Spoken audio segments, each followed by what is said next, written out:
Hi everyone and welcome to 1/6 Figure Focus, and you're watching Triple Threat Episode 1. We're going to take a quick look at the DX19.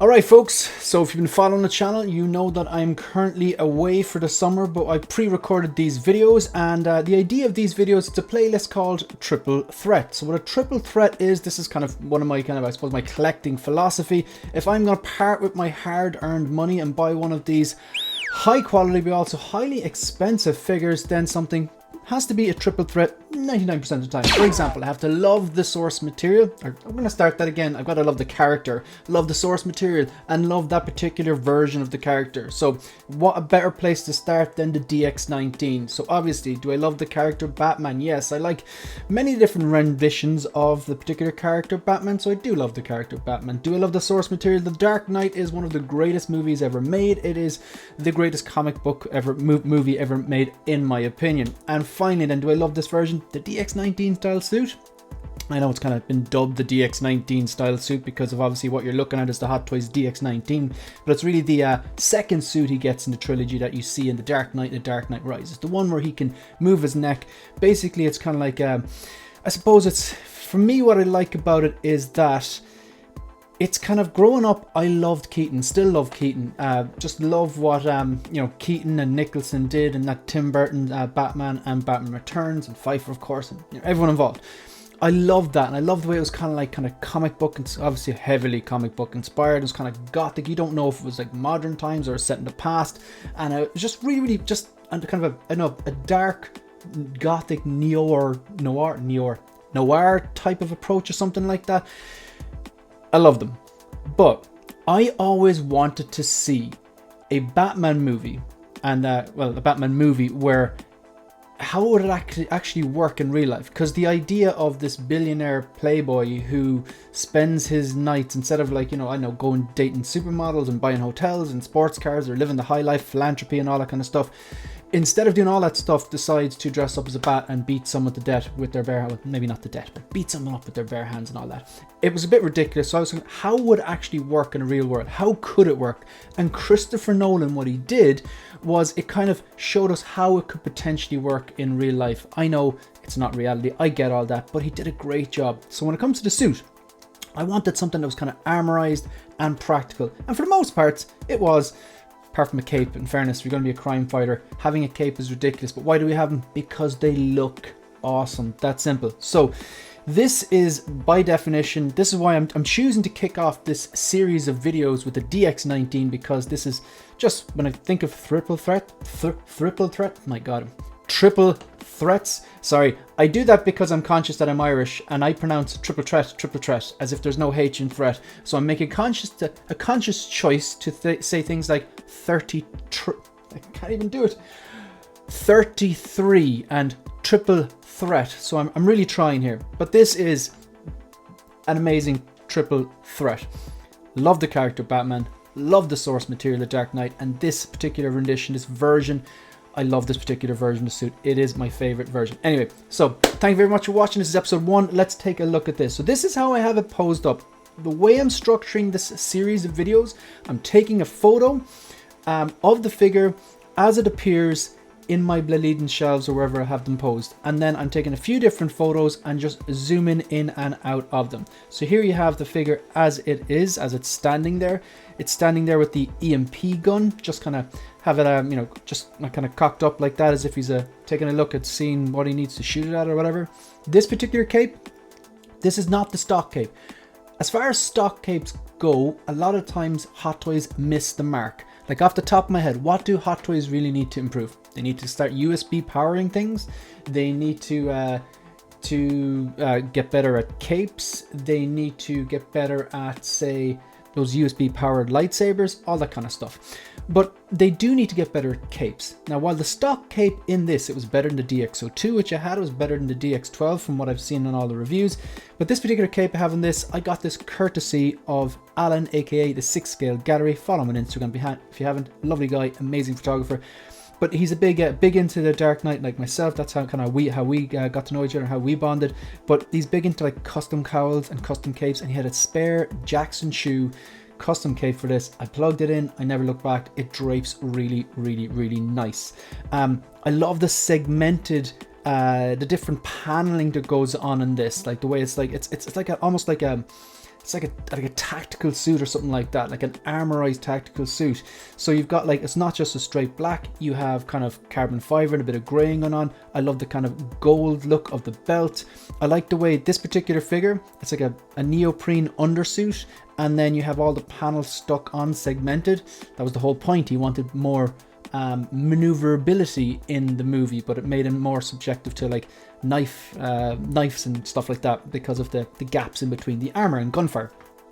But with this here, the original, the DX02, which was the first version of this suit I got, was the only time I ever unboxed a Hot Toy, and was I was just really, really disappointed because they've molded the whole suit and kind of like molded the grooves into the suit. It didn't work. It was terrible. It was basically a statue. But here, while the articulation isn't particularly great in this figure, it does enough to do what I wanted to do. Now, obviously, if I have it posed up, funnily enough, when I look up, this is strange. This camera does strange things. When I'm looking up here, the Joker looked like he's facing straight out, but when maybe I was standing, I think I must have been standing slightly to the left there, he looks actually crooked, but from when I'm standing right in front of him, he's facing straight out. I had to show you how I had these posed because I've got the in-art Joker to I suppose Batman's left or on the right of this particular figure. Yeah, spoiler alert, episode 2 of Triple Threat series, it's going to be about the in-art Joker. I know people are sick of hearing about it, but it's still a phenomenal figure. So I have them posed up like that, just makes sense to have them posed together. Of course, I am waiting for InArt to eventually show us a prototype, put up for pre-order, show us what they're going to do of the Christian Bale Batman or the DX19 style suit. I'm guessing it's going to be a 2-pack with that and Bruce Wayne. So back to this guy. This is what I have him posed up. If you notice, I have incorporated bases, and I don't tend to use bases. I only really use bases when the base gives something more instead of just something to put the figure on. It has to be like environmental diorama. For example, the Bespin Luke light up diorama base is my favorite base in the collection because it's environmental. It looks like a scene. It's part of a scene from The Empire Strikes Back. It also lights up with that really unique red-orange glow, and then the two generators with the white light, USB powered, just beautiful piece. Or the of course the Stormtroopers, the MMS 736 that comes with the light up Death Star environment. They're fantastic. But typically I don't use the normal, like, I know the old oval bases or the hexagon bases or big diamond bases. I use them if there's a particular reason to. Now the reason I'm doing this, because if you look back here, I like the InArt Joker magnetic base. I know partially because of maybe user error, and partially maybe because there's an issue with the magnets or the way it's posed. We've had issues where it falls over. Now I've noticed that it's obviously the front of those the Joker's, the toes on the shoes curl up, so the magnet seems to be in the heel, so it's really important to having that down. Mine hasn't taken a topple yet, but who knows, maybe it will. My point is, I like the magnetic base because you don't have an awkward looking crotch grabber. I like the realism. But when I pose the two of them together, then obviously the Joker is a bit more elevated, so I've decided to incorporate the DX19 base that comes with it, the Dark Knight Rises base. And it's pretty cool because it is environmental. It's like from that scene in Dark Knight Rises when it's kind of snowing and there's the daylight scene and there's the steps where Bane makes the speech and stuff. And they have the Dark Knight emblem kind of embossed into the steps, which I think is pretty cool as well. Not using the crotch grabber. Now this one here, the ankles in the DX19 is a little weak, I gotta say, and I think maybe with time they're coming a bit more weaker, because it's to be very careful here that the feet are flat when posing like that, because he has taken the topple before, but thankfully no damage. Just another angle there, just really to show off the detail in the suit. So it's not just a straight black, you've got grey, kind of carbon fiber, you got all these individual segments. There's a lot going on in this suit. I love it. It just looks it looks armorized. It looks like ready to go into battle. Obviously the cape, you can only see the sides, but you get the gist of it. It's hanging down. I love the blades in the gauntlets, which actually were functional. They shot out, if you remember. That scene where Lucius Fox is showing him this new improved suit, and he nearly kills himself, Bruce Wayne, by shooting out these blades from the gauntlets, and he kind of said maybe read the instructions first.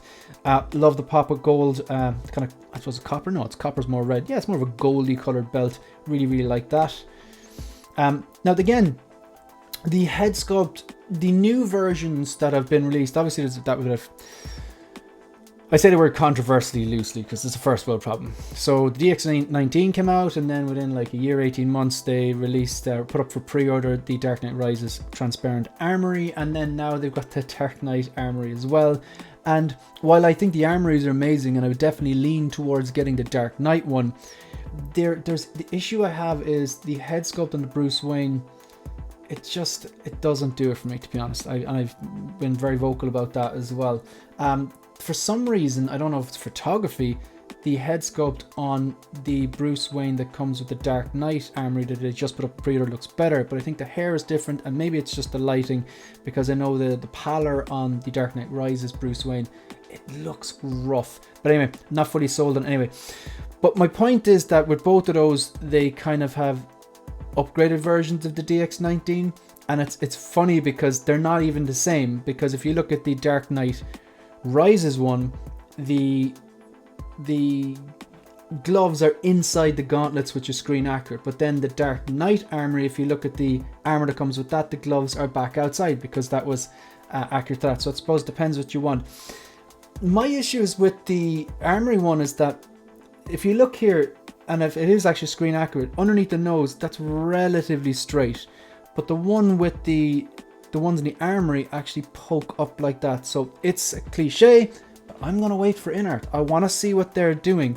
I am interested in that Dark Knight Armory, the one from the second movie, the more recent one they put up, but I'm not rushing out to get them just yet. Anyway, just wanted to show you, I think this looks incredible. Separate rolling eyeballs function. But yeah, as much as a cliche, in-art make great stuff. I'm gonna wait and I'm gonna take a look, and I'll get whichever one I feel is best. Just appreciating that suit. Now, the zoomed in here and the lighting here, you can see again the different segments. You can see underneath that neoprene undersuit I was talking about. You can see it underneath the abdomen. It's kind of like just texture. It's almost like micro chainmail, but it's not chainmail. But there's texture on it, similar to chainmail, just a little, just I suppose darker. You can see it underneath the arms as well, underneath the armor parts. This again, it's funny taking photos and moving that bit close to the figures. Just notice little things, like I love all the cracks and the dirt and all the little divots and stuff like this, and the concrete and the cracks. It just adds to the realism. I like when they go ahead and do that. This is kind of an awkward photo, but I wanted to just show you a photo. It was very hard to get into that. This is the bleeding far to the left, so it's hard to kind of get in and take that photo. But I just wanted to show you how well this cape drapes. It plugs in very well. It doesn't bunch up, because I think the stock cape has a habit of sometimes bunching up. You really have to futz with it. You can get the stock cape on the DX19 to look good, but this one just plugs in, really hangs very, very nice, and yeah, screen accurate, absolutely love it. And I like the way it's just a bit of length in it as well. Again, just another angle. I just love looking at this figure. I know a lot of people are, I'm hearing people saying they bought the DX19 and then they're giving out because the new one's been released. But look, HotToys are a company. They want to make money. Their paint apps are going to advance. Sculpts are going to advance. Accessories, technology, USB powered. There's always going to be a newer version. But look, I'm really, really happy with this. I had two of them, one for the Batpod and one to pose next to the in-art Joker. But of course, then I sold one of the DX19s because this one that I'm looking at now will inevitably go on the Batpod. And I'm sure in-art, whenever they do it, they'll do a good job. And that will go next to the in-art one. It will just make sense. May pick up that Dark Knight Armory. I'm not entirely sure. You know yourself, space, money and all that. This is the final photo here. I actually prefer this sculpt than either of the sculpts on the Armory one, the Dark Knight Rises Armory or the Dark Knight Armory. I just find that I think it's actually the same sculpt in both of them, but the hair is different. I think the hair looks better on the Dark Knight one, and I think the pallor might be a bit kind of brighter, where it's really washed out and cold looking on the other one, but that could be just lighting. But I don't think either of those sculpts that come with either Armory are particularly good. I think this is pretty good. Is it the greatest sculpt ever? No, but it's solid. You know who it is. You know it's Christian Bale, and he doesn't look like a vampire. So, folks, thanks very much for watching. That was episode 1 of Triple Threats. I'm really trying to emphasize the triple threats, that H sound, because I know I get Americans always wind me up about it. But look, accents. What are you gonna do? That's the end of the video. The next one will be Triple Threat episode 2 will be in a few days, something like that, and that'll be in-art Joker. But anyway, thanks for watching. If you want to support the channel, please like the video, subscribe to the channel, and yeah, leave a comment. Let me know if you have this figure, or if you're gonna get this figure, you're gonna get rid of this figure, are you looking forward to any of the armory ones, what you think of the sculpt and so on. And you can also follow me on Instagram and X. That's it. That's the end of the video. See you in the next one. Good luck.